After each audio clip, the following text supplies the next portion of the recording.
Hello students, welcome to my botany class as we are continuing with the chapter called sexual reproduction in flowering plants, and in the previous class we have already discussed about the anther development, anther wall, and especially the functions of tapetum, etc. I hope you have all learned it and you have understood it. Today we are going to discuss about the microsporogenesis. As you can see the heading here, this is microsporogenesis. Now it is the formation of the microspores or the pollen grains basically. Now what are the microspores or the pollen grains? You already know that they are the ones which are formed by meiosis and they represent the first cell of the gametophyte. Which gametophyte? Yes, male gametophyte. They are the first cell of the male gametophyte. Why? Because the ploidy changes due to meiosis and it becomes haploid. So pollen grains are N. Now where do these N pollen grains come from? Recall, we have discussed already about the PST.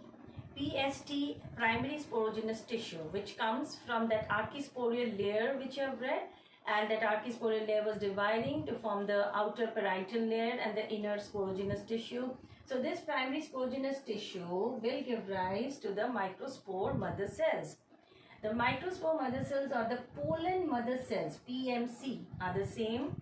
Now these are diploid, that's right, because anther is diploid, so the ploidy of all the PMCs or microspore mother cells are what? Diploid. Now these diploid PMCs get surrounded by a special substance called callus, so that they are now ready to undergo meiosis. So that is how they separate from the rest of the sporogenous tissue. They get surrounded by the callus. Once they get surrounded by callus and meiosis takes place, and then they form the tetrad, because meiosis forms how many cells? 4. So we call this as a tetrad, pollen tetrad. So this you can see is already surrounded by callus, because जो SMCs थे मतलब microspore mother cells या PMCs वो already callus में थे. And in the previous class we have already discussed that there is a callase enzyme which is formed by the tapetum. What for? For dissolving this callus so that these pollen tetrads can separate out. Okay. So proceeding from here, the pollen tetrad is already formed. Now tetrads can be of different shapes. So let us discuss the pollen tetrad shapes. This is studied even in meiosis that the tetrads can be of various shapes, means arrangements. Now you can see that this shape where 3 are visible and the 4th is behind. आप समझ सकते हैं 3 यहाँ दिख रहे हैं यानी चौथा इसके पीछे है. ये कौन सा शेप है? ये आप बहुत भली बात ही जानते हैं. This is tetrahedral. So tetrahedral shape followed by this one, all 4 in the same plane visible. This is called isobilateral. Okay. ये एक देख रहे हैं आप शेप जिसमें आप देख रहे हैं 2 पेयर, मतलब एक पेयर दिख रहा है आपको, और एक जो ये है इसके पीछे एक और है, यानी 2 पेयर्स हैं जो कि कैसे हैं? राइट एंगल्स पे. That's right. ऐसे है एक पेयर तो यूं है दूसरा pair. 2 pairs are in right angle. This is known as decussate. You can refer to the notes also simultaneously. This is called decussate. Then one more you can see 2 cells यहाँ है या 2 pollens यहाँ है और 2 ऐसे linear है. इसको क्या बोलते हैं? T shape. जैसे मैंने यहाँ टी बनाया है, टी का शेप आप जानते ही हैं, तो ये टी शेप है. एक और शेप जो इस तरह से होता है जिसमें सभी चारों एक ही लाइन में प्रेजेंट होते हैं, तो उसे क्या बोलते हैं? Linear. So this is linear. But linear is not that common. In fact ये तीनों ही इतने कॉमन नहीं है पोलन टेट्राड के केस में. पोलन टेट्राड जो कॉमनली पाए जाते हैं डाइकॉट्स में ये वाला, दैट इज टेट्राहेड्रल. मोनोकॉट्स में isobilateral. These are the common pollen tetrad shapes. एक प्लांट है जो कि मैंने यहाँ लिखा भी है, एरिस्टोलॉकिया. ARISTOLOCHIA, एरिस्टोलॉकिया. इसमें सभी तरह के पोलन टेट्राड के शेप्स पाए जाते हैं. तो ये एक एक्सेप्शन है जिसमें सभी तरह के पोलन टेट्राड के शेप्स पाए जाते हैं. एक चीज और अगर आपको विजिबल हो रहा है तो ये मैंने यहाँ पे साइमल्टेनियस और सक्सेसिव भी लिखा है. These refer to the cytokinesis. You have read in meiosis in 11th class, cell cycle chapter. Karyokinesis is always followed by cytokinesis. Cytokinesis meiosis के केस में थोड़ा सा अलग भी हो जाता है, क्योंकि मियोसिस में कैरियोकाइनेसिस ही दो हैं, मियोसिस 1 एंड मियोसिस 2। तो साइटोकाइनेसिस अगर तो मियोसिस 1 मियोसिस 2 के बाद एक ही बार हो, यानी कि चारों सेल्स बनने के बाद, मतलब चारों न्यूक्लियाई बनने के बाद एक ही बार अगर साइटोप्लाज्मिक डिवीजन हो रही है तो उसे क्या कहते हैं, साइमल्टेनियस। ये मैंने डाइकॉट के टेट्राहेड्रल के साथ लिखा है, ऐसा कॉमनली डाइकॉट्स में होता है। सक्सेसिव कब होगा, सक्सेसिव मीन्स कि जब मियोसिस 1 के बाद 2 न्यूक्लियाई बने तब हुआ, और मियोसिस 2 के बाद जब चारों न्यूक्लियाई बने तब भी हुआ, तो यानी कि दोनों बार हुआ, मियोसिस 1 एंड मियोसिस 2 के बाद। इस चीज को कहते हैं सक्सेसिव, और ये ज्यादातर आइसोबिलैटरल टेट्राड फॉर्मेशन में देखा जाता है, और ये मोनोकॉट्स में कॉमन है। अगर आपसे कोई पूछे that which tetrads are more advanced, which pollen tetrad shapes in angiosperms are more advanced, तो आप क्या बताएंगे? Yes, you will say it is monocots, that is type this one, isobilateral. Anything that occurs in monocots would automatically be more advanced, because monocots are more advanced, evolutionarily more, as you know, advanced than dicots. ठीक है, तो ये हमने tetrad shapes ये part हमने यहाँ पे कर लिया है। अब हम आगे चले तो कुछ चीज़ें हैं जो पोलन से रिलेटेड, पोलन टेट्राड फॉर्मेशन वगैरह से रिलेटेड ही हैं, उनको पहले पढ़ लेते हैं। जैसे कि कंपाउंड पोलन,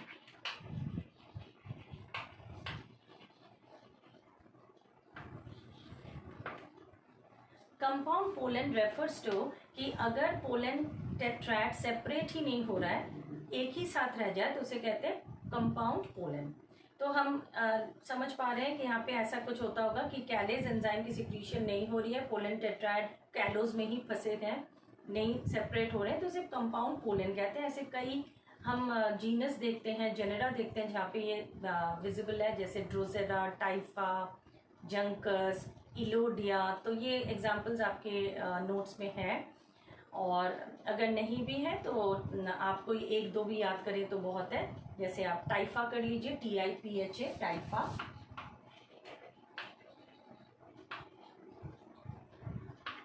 आप ड्रोसेरा कर सकते हैं, ड्रोसेरा एक इंसेक्टिवोरस प्लांट में भी आपने पढ़ा था। तो ये है कंपाउंड पोलन्स। एक और चीज जो कई बार पाया जाता है उसे कहते हैं pollinia. So will discuss about pollinia, POLLINIA. Pollinia refers to the single mass of all the pollens present together in a sporangium. Microsporangium के अंदर या एक उसके अंदर एंथोलोप के अंदर सभी पोलन्स चिपके पड़े हैं, सब एक साथ है, और वो पूरा का पूरा स्ट्रक्चर जो है एक लोब, वो यूं आपको नजर आ रहा है, इसे पोलिनियम कहते हैं। ठीक है, पोलिनिया का फॉर्मेशन कई ऑर्किडेसी और कुछ एस्क्लेपिएडेसी मेंबर्स में देखा जाता है। कई बार ये लूज होता है थोड़ा, ये मास जो है ये थोड़ा सा लूज सा होता है, तो तब उसे मैस्यूले भी कहते हैं। पोलिनिया को क्या कह सकते हैं तब? मैस्यूले। मैस्यूले फॉर्मेशन भी हम देखते हैं कई बार मेंबर्स ऑफ ऑर्किडेसी में तो है ही है, और कभी कभी माइमोसेसी के मेंबर्स में भी पाए जाते हैं मैस्यूले। पोलिनिया फॉर्मेशन एस्क्लेपिएडेसी के एक मेंबर में, खासकर कैलोट्रोपिस में थोड़ा सा खास हो जाता है। तो वहाँ पे कैसे होता है वो थोड़ा पढ़ लेते हैं, क्योंकि वो एक ट्रांसलेटर फॉर्मेशन करता है कैलोट्रोपिस। कैलोट्रोपिस जिसे हिंदी में मदार भी कहते हैं, आँख भी कहते हैं। तो इस प्लांट में एक ट्रांसलेटर की फॉर्मेशन होती है, वो इसलिए यहाँ पे थोड़ा सा पढ़ लेते हैं क्योंकि ट्रांसलेटर एक इंसेक्ट पॉलिनेशन की भी मैकेनिज्म है। Okay, so let us see the pollinia of which plant? Calotropis. Pollinia of which plant? Calotropis. ठीक है, तो इसमें remember the pollinia of the adjacent stamens, साथ साथ जैसे स्टेमन्स है, तो एक पोलिनियम एक स्टेमन का और दूसरा पोलिनियम जो है वो दूसरे स्टेमन का, ये जुड़े रहते हैं। The pollinia of the adjacent stamens they unite और they join by thread like structures, thread-like structures called cortical.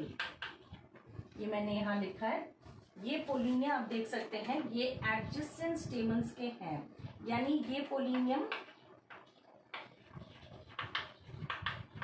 किसी एक स्टेमन का और ये किसी और स्टेमन का है, are joined by thread like structures called caudicle to a disc.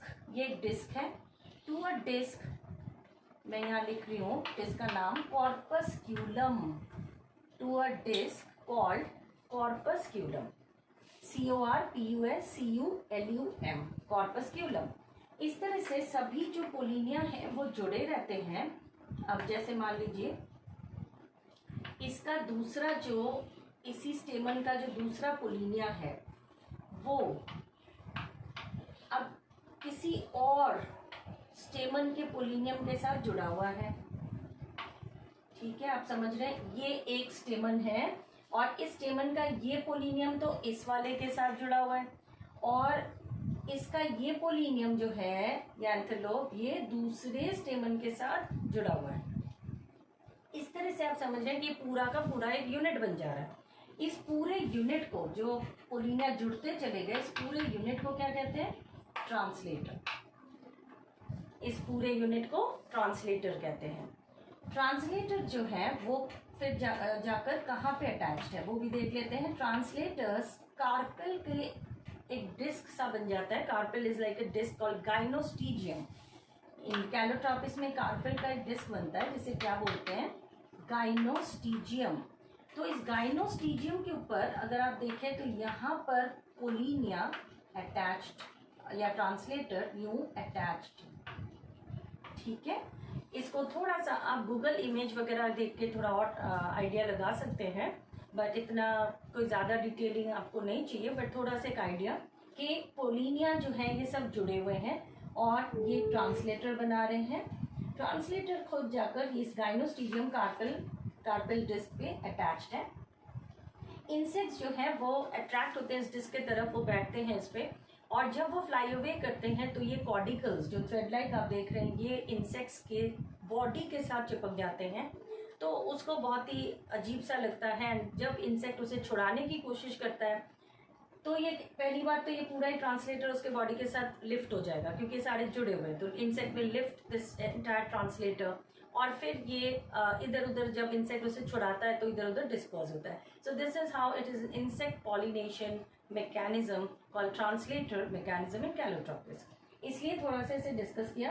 एक और चीज़ यहाँ पे आप देख रहे हैं कि ये एंड्रोइशियम एंड गाइनीशियम का एडेशन भी है. आपने एडेशंस पढ़ा था 11th की मॉर्फोलॉजी फ्लावर में, जहाँ पे आपने जैसे एपिपेटालस पढ़ा. Epipetalous refers to the adhesion between the corolla and the stamen. तो ये भी एक तरह का एडेशन है एंड्रोइशियम एंड गाइनीशियम के बीच में. आगे चलते हैं. आगे हम एक और चीज पढ़ेंगे, that is in members of साइपरेसी. साइपरेसी एक फैमिली है जिसमें साइपरस, जंकस ऐसे कुछ प्लांट्स अकर करते हैं. इसमें इनमें एक खासियत होती है कि पोलन टेट्राड जो नॉर्मली हम जान रहे हैं, जैसे हमने माइक्रोस्पोर्स पहले भी पढ़ लिया है जिम्नोस्पर्म्स वगैरह में भी, एंड हमें ये ऑलरेडी आइडिया है that yes the microspore टेट्राड्स they survive. Pollen tetrad they all survive. तो अगर x number of pollen mother cells हैं तो कितने पोलन्स बनेंगे? तो हमें पता है कि 4x. तो कोई भी आपसे पूछ लेता है कि भाई 12 पोलन मदर सेल्स है तो आप फटाफट आंसर करते हो कि भाई पोलन्स कितने होंगे? 48 होंगे, 48 होंगे. तो इसमें कोई डाउट नहीं है. लेकिन एक एक्सेप्शनल फैमिली है साइपरेसी जिसमें 1 आउट ऑफ 4 पोलन्स सर्वाइव. तो यहाँ सर्वाइवल जो है पोलन्स की वो बिल्कुल मेगास्पोर्स की तरह ही है, यानी 4 में से 1 का सर्वाइव होना. मेगास्पोर्स में भी ऐसा ही होता है. ठीक है, तो हमें ये क्यों चाहिए? क्योंकि कई बार जो है मियोसिस के ऊपर कभी क्वेश्चन आ जाता है. एक बहुत कॉमनली आस्क्ड क्वेश्चन है कि अगर मान लीजिए कि 200 सीड्स बनाने हैं प्लांट को तो उसको कितने मियोसिस की जरूरत पड़ेगी? Late us see the question that if there are 200 seeds to be formed, 200 seeds, ठीक है। और क्वेश्चन ये पूछ रहा है कि मियोसिस भाई कितने चाहिए, उसके लिए मियोसिस कितने चाहिए, ठीक है। तो 200 सीड्स के लिए हमें एक चीज पहले समझना होगा कि हमें 200 ही पोलेंस चाहिए, ठीक है, और 200 ही मेगास्पोर भी चाहिए, यानी माइक्रोस्पोर मेगास्पोर तो चाहिए ना उसके लिए। तो पोलेंस कितने चाहिए, वो भी 200, मेगास्पोर भी कितने चाहिए, तो वो भी 200। तो 200 पोलेंस की फॉर्मेशन कैसे होगी। 200 पोलेंस हमें नॉर्मली पता है कि भाई 200 आ जाएगा, उसके 1/4 मियोसिस से आ जाएगा, यानी कि 50। So 50 meiosis are sufficient to produce 200 pollen grains because 4 times the pollens will be formed tetrads and all of them will survive. इस केस में मेगास्पोर के केस में जितने मेगास्पोर्स हैं, टेट्राड तो भले ही बनेंगे, लेकिन मेगास्पोर जितने चाहिए हमें, वो उतने ही हमें मेगास्पोर मदर सेल्स भी चाहिए, क्योंकि टेट्राड में से सिर्फ एक ही ने सर्वाइव होना है, यानी कि x number of mega SMC will give rise to x number of megaspores. यानी 200 अगर मेगास्पोर्स है तो हमें 200 ही क्या चाहिए, मेगास्पोर मदर सेल भी चाहिए, और 200 ही यानी कि हमें मियोसिस भी चाहिए। तो इस क्वेश्चन का आंसर क्या हुआ, 250। इस क्वेश्चन का आंसर 250। जब आम किसी भी एंजियोस्पर्म, मैंगो पूछे, नीम पूछे, कोई भी, तो हमें आंसर क्या करना है, 250। कमिंग टू दिस, साइपरेसी में अगर यही क्वेश्चन पूछे कि 200 सीड्स बनाने और कितने मियोसिस चाहिए, तो हमें क्या अप्लाई करना है यहाँ पे कि यहाँ तो पोलन में भी 1/4 सर्वाइवल है, यानी कि 200 मियोसिस पोलन के, और मेगास्पोर के तो है ही 200, तो यानी इसका आंसर अब क्या हो गया, 400। तो इसका आंसर हो गया 400। So we need 400 meiosis in Cyperaceae to produce 200 seeds. तो इस तरह के कुछ क्वेश्चंस कई बार पूछ लेते हैं। So I hope you have understood this part nicely. We'll go to the pollen structure. Next we discuss about the pollen itself. So pollen or the microspore का structure. और कुछ और बातें हैं जो पोलन के बारे में हम डिस्कस करेंगे। तो पहली चीज़ तो पोलन में जो उसका स्ट्रक्चर है, उसमें एक आउटर कवरिंग एक्साइन और एक इनर कवरिंग है intine. So we were discussing that this pollen, which is formed in a tetrad, it is haploid, formed by meiosis. We have discussed these things just now, and it consists of outer exine and inner intine. इनकी क्या composition है वो अभी पढ़ेंगे, ठीक है। Exine, yesterday we have discussed, or in the previous class we have discussed that the exine consists of a special hard substance. What was the name of that? Sporopollenin. That's right, the substance is sporopollenin. And what is it made up of? I told you it is fatty substance. It's a very resistant substance, cannot be degraded by microbes, decomposition, etc.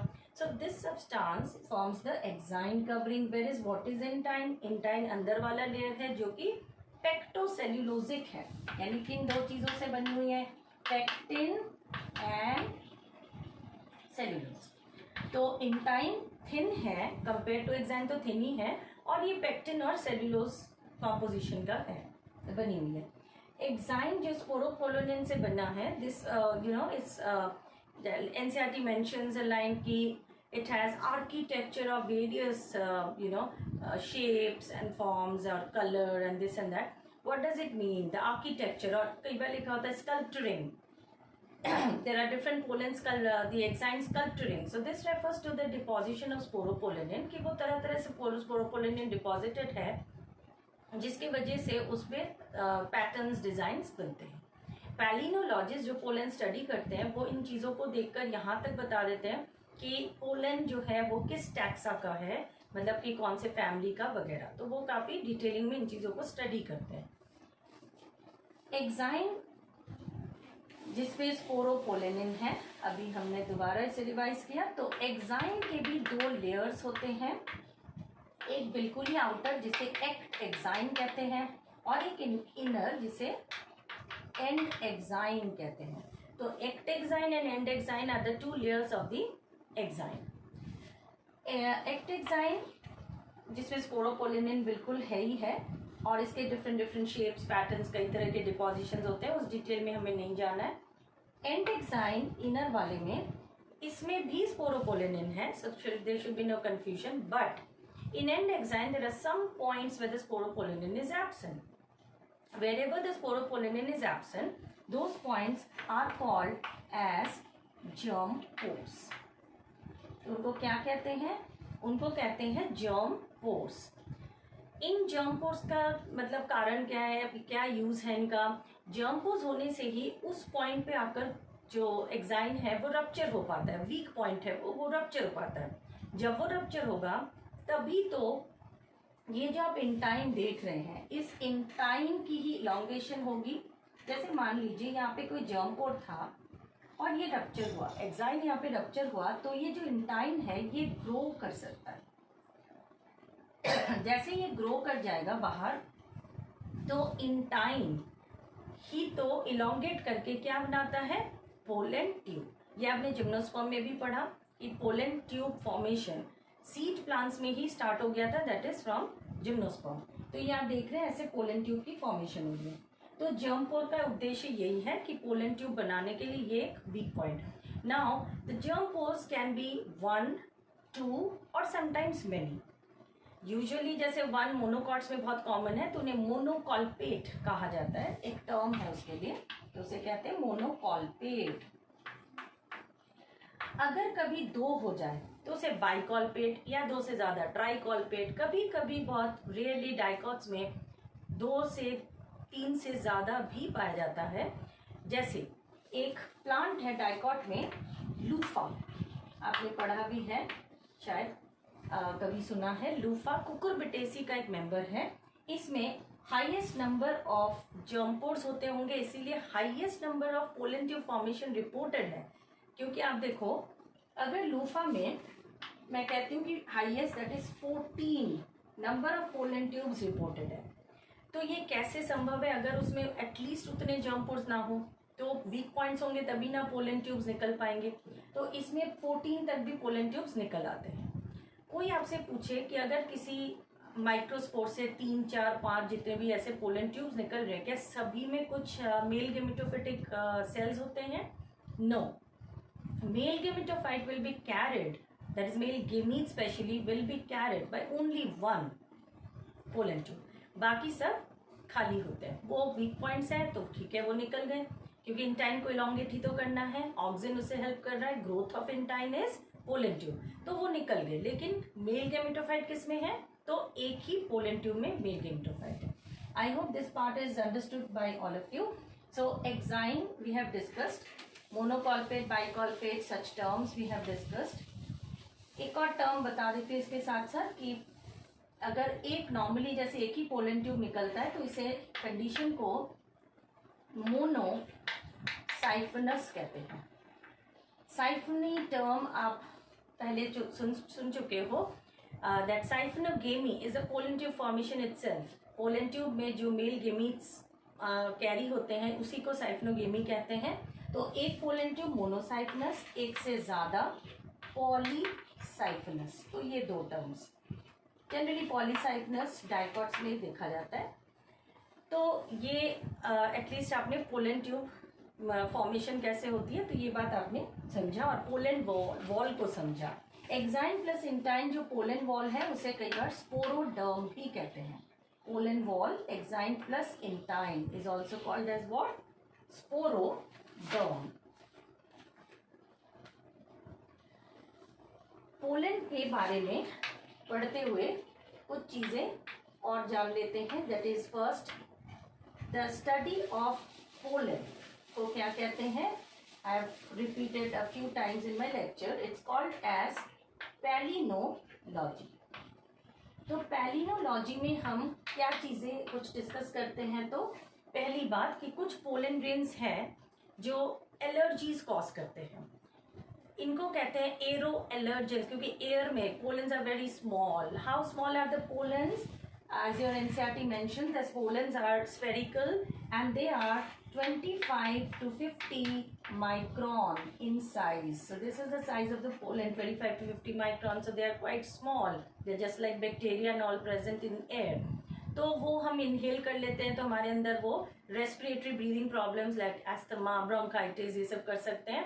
तो इसी को कहते हैं arrow allergy pollens करते हैं. तो उसमें एक एनसीईआरटी एग्जांपल जो गिवन है आपके बुक्स में, that is parthenium hysterophorus. Parthenium hysterophorus which entered India along with the Mexican wheat which were imported, और वो पूरे इंडिया में फैल चुका है. ये वीट है, कॉमन वीट है, और इसके पोलन से पोलन एलर्जी होता है और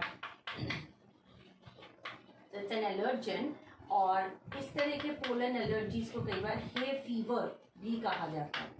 कुछ और प्लांट्स भी हैं, अगर आप अपने नोट्स को रेफर करेंगे तो वहाँ पे चीनोपोडियम, एमरैंथस, इस तरह के और प्लांट्स भी मेंशन्ड हैं जो पोलन एलर्जीज कॉज करते हैं. प्रोजोपिस भी करता है इस तरह से. So this is one aspect of this. Then going to another aspect, second,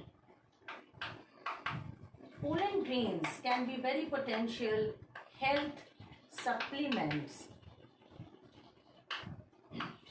mentioned in your NCERT that we can consume the pollens by name of bee pollens, and they are used as health supplements, especially given to some athletes and race horses, and this builds up more stamina in them. So this is one more importance of pollen or pollen study. Sometimes pollen study is even useful for finding the petroleum reserve, the deposits. We have already discussed in previous class that the pollen fossils are common due to the presence of sporopollenin. तो जहाँ पे scientist को बहुत सारा pollen fossil मिलता है तो उनको एक क्लू भी मिलता है कि शायद यहाँ पे कोई फॉसिल फिल का डिपॉजिट हो सकता है, पेट्रोलियम डिपॉजिट हो सकता है, तो वो चीज़. Then for finding the petroleum reserves, studying the grades of honey. एक और मैं आपको यूज बता रही हूँ कि पोलन को स्टडी करके हम ग्रेड्स ऑफ हनी भी जान सकते हैं, क्योंकि जो बीज होते हैं वो डिफरेंट फ्लावर से नेक्टर लेते हैं. पोलन अलग अलग होते हैं एंड अकॉर्डिंगली ही नेक्टर भी अलग है और जो ग्रेड ऑफ हनी है वो भी अलग ही बनता है. तो वो चीज़ें भी आप पोलन स्टडीज करके समझ सकते हैं. तो ये सारी चीज़ें जो हम डिस्कस कर रहे हैं पोलन या पैलिनोलॉजी से रिलेटेड हैं ये पॉइंट्स. एनसीईआरटी में एक और चीज जो मेंशन्ड है जो हमें पढ़ लेना चाहिए, that is the pollen viability. Pollen viability एक ऐसी बात है कि जैसे अगर पोलन निकला प्लांट से, डिस्पर्स हुआ, ठीक है, अब क्या वो पोलन ग्रेन वाइबल है यानी जर्मिनेट कर पाएगा? अगर वो जर्मिनेट कर पा रहा है तो ही उसका कोई यूज है, अदरवाइज वो बेकार है. तो पोलन वाइबिलिटी जैसे आपके एनसीईआरटी में गिवन है कि वो बहुत ही कम, कुछ मिनट्स, 30 मिनट्स तक रहता है जैसे सीरियल्स, राइस एंड व्हीट में, या सेवरल मंथ्स तक भी वाइबिलिटी हो सकता है जैसे कुछ स्पेसिफिक फैमिलीज मेंशन्ड है जैसे लेग्यूमिनोजी, रोजेसी, देन सोलेनेसी. इनमें कई मंथ्स तक भी, फ्यू मंथ्स तक भी पोलन की वाइबिलिटी होती है. क्या हम पोलन को, जिनमें खासकर लॉन्ग वाइबिलिटी है, क्या हम उन्हें स्टोर कर सकते हैं? बिकॉज सीड्स, पोलन्स, एम्ब्रियोज ये सभी एक तरह से कई बार जर्म प्लाज्म कलेक्शन में लिया जाता है या germ plasm banks, gene banks में लिया जाता है. पोलन को भी हम ले सकते हैं, बिल्कुल पोलन बैंक्स की तरह उनको रख सकते हैं क्रायो प्रिजर्वेशन करके. इस पे नीट में क्वेश्चन भी आया हुआ है तो आप इस पे विशेष ध्यान भी दे सकते हैं. Cryo preservation, pollens can be kept in liquid nitrogen. इसमें हम इन्हें रख सकते हैं, तो लिक्विड नाइट्रोजन में हम इन्हें स्टोर कर सकते हैं. इसका टेम्परेचर आप जान रहे हो 196 डिग्री सेल्सियस. क्रायो प्रिजर्वेशन, जैसे हम कई बार क्रायो प्रिजर्वेशन ऑफ एम्ब्रियोज भी कर सकते हैं, स्पर्म्स एनिमल्स के भी करते हैं. तो इस तरह से ये हमारा एक बैंक तैयार होता है. तो pollen bank, this will be a part of pollen bank. So these things which are mentioned in your NCERT are important. Moving on to another part of this concluding part of this, that is the microspore male gametophyte formation तक हम almost पहुंच चुके हैं. अब हमें micro, ये सब हमने कर लिया, माइक्रोगेमिटोजेनेसिस करना है। अब हमें क्या करना है, माइक्रोगेमिटोजेनेसिस, क्योंकि हमने माइक्रोस्पोर फॉर्मेशन देख लिया, पोलन ट्यूब फॉर्मेशन, ये सब देख लिया है। अब हमें माइक्रोगेमिटोजेनेसिस क्विकली कवर करना है। Now microgametes means this, it's simply the gametes which are coming from microspores. So that means these are the male gamete formation, and you know that microspore onwards male gametophyte तो start हो ही गया है। तो microspore खुद और microspore का कोई भी सेल, चाहे वो 2 सेल हो चाहे वो 3 सेल, जो भी सेल्स है उसके अंदर, लेकिन वो सभी मेल गेमिटोफिटिक सेल है। बट मेल गेमिटोफिटिक का मतलब कि हाँ वो हैप्लॉइड है, वो आगे मेल गेमीट फॉर्मेशन में इन्वॉल्व है, वो सब, लेकिन हर गेमिटोफिटिक सेल मेल गेमीट्स नहीं होते। तो हमें ये बात ध्यान रखना है, ये आप पहले भी पढ़ चुके हो कि जैसे जिम्नोस्पर्म्स में अगर आप रिकॉल करें तो पाइनस में मेल गेमिटोफिटिक 4 सेल्स होते थे। इनिशियली 4 सेल्स होते थे, उसमें से जनरेटिव सेल, ट्यूब सेल के अलावा भी 2 प्रोथैलियल सेल्स भी होते थे। तो इसका ये मतलब नहीं कि वो सब मेल गेमीट बना रहे हैं, नो। प्रोथैलियल सेल के तो कोई फंक्शन ही नहीं थे। जो ट्यूब सेल है उसका फंक्शन है कि पोलन ट्यूब को गाइड करना, वो यहाँ भी है एंजियोस्पर्म्स में। और जो जनरेटिव सेल है सिर्फ वही डिवाइड करता है और वो 2 मेल गेमीट्स बनाता है। बिल्कुल वही पैटर्न एंजियोस्पर्म में फॉलो होगा कि जो जनरेटिव सेल है that will divide and form 2 male gametes. But since angiosperm और एडवांस्ड है, तो आपने जैसे पहले भी पढ़ा है, एवोल्यूशन में गेमिटोफिटिक सेल्स और स्ट्रक्चर्स रिड्यूस होते चले गए प्लांट्स में। तो हम देख रहे हैं कि एंजियोस्पर्म में आते आते और कम हो गए, प्रोथैलियल सेल तो खत्म ही हो गया, और अब हमारे पास क्या बचा, सिर्फ वेजिटेटिव सेल और generative cell. So angiosperm plants the male gametophyte consist of only 2 cells, vegetative cell, generative cell.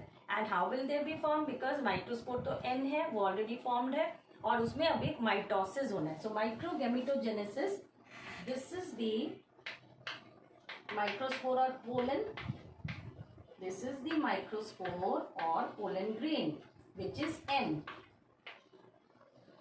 इसमें क्या हुआ, एक पहली माइटोसिस हुई, ठीक है। पहली माइटोसिस होते ही ये 2 सेल्ड बन गया, है ना। पहली माइटोसिस होते ही ये अब क्या हुआ, 2 सेल्ड। तो ये 2 सेल जो है, क्या ये 2 सेल्स इक्वल बनते हैं? नो। आपने एनसीईआरटी में डायग्राम देखा होगा, और नहीं देखा तो आप जरूर देखिए, हमारे नोट्स के शीट्स में भी है कि एसिमेट्रिक स्पिंडल फॉर्मेशन होती है, यानी कि एक सेल बड़ा और एक सेल छोटा बनता है।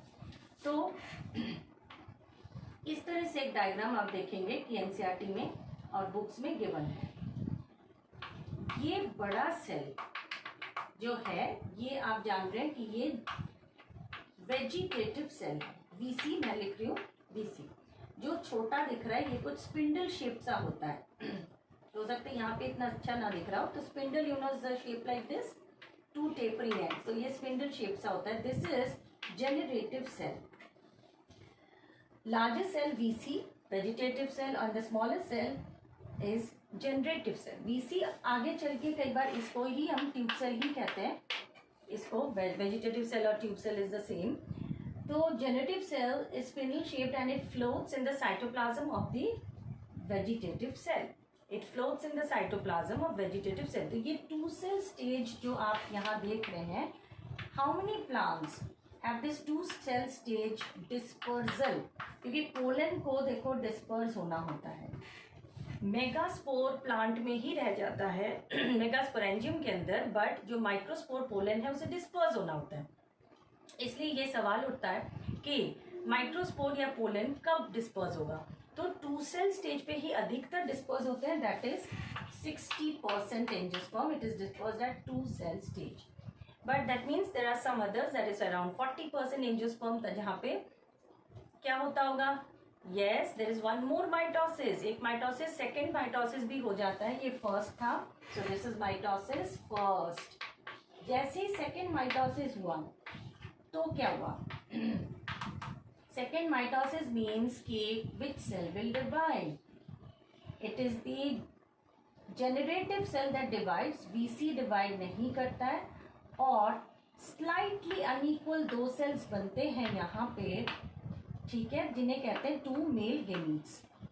तो आप देख सकते हैं ये क्या बन गए, ये 2 मेल गेमीट्स बन गए। ये क्या है, ये तो ऑलरेडी था, that is the vegetative cell. So this was the vegetative cell. और ये क्या बने, 2 मेल गेमीट्स बने।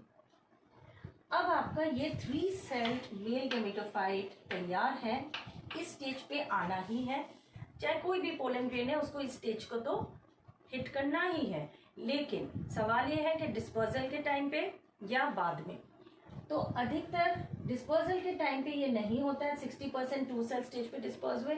यानी ये 3 सेल स्टेज इन प्लांट्स के लिए कब आया, जब वो स्टिग्मा पे, फीमेल पिस्टल के स्टिग्मा पे जब वो जर्मिनेट कर रहे, तब उनका ये 3 सेल स्टेज आया। लेकिन जो 40% प्लांट्स हैं, 40% प्लांट्स जिनका डिस्पर्जल ही 3 सेल स्टेज पे हुआ, यानी कि वो जब स्टिग्मा ऑफ फीमेल पिस्टल पे जाके पड़े तो ऑलरेडी वो मेल गेमीट्स को कैरी कर रहे। So this is the only difference, it makes no other difference. बाकी जैसे मैंने आपको बताया, इंटाइन इलोंगेशन से ही पोलन ट्यूब को बनना होता है, और एक मेच्योर मेल गेमेटोफाइट में पोलन ट्यूब तो होगा ही, और उसके बिल्कुल टिप पे ट्यूब न्यूक्लियस, यानी ये जो वेजिटेटिव या ट्यूब सेल है, इसका न्यूक्लियस बिल्कुल टिप पे, पोलन ट्यूब के टिप पे होता है। Behind there are 2 male gametes, आप डायग्राम रेफर कर सकते हैं, there are 2 male gametes and this entire is called as a mature male gametophyte. Okay, so I hope till here we've finished with our lecture, that is on the microsporogenesis, the microgametogenesis, formation of the male gametophyte. So we are concluding the almost the male part of the flowering plant, but we are left with a very important topic, that is pollination, which we'll take up in the later class. And for now I'll see you off, but then I'll meet you with again with the next class, in which we'll discuss about the female part first, and then we'll move to the pollination part. Thank you.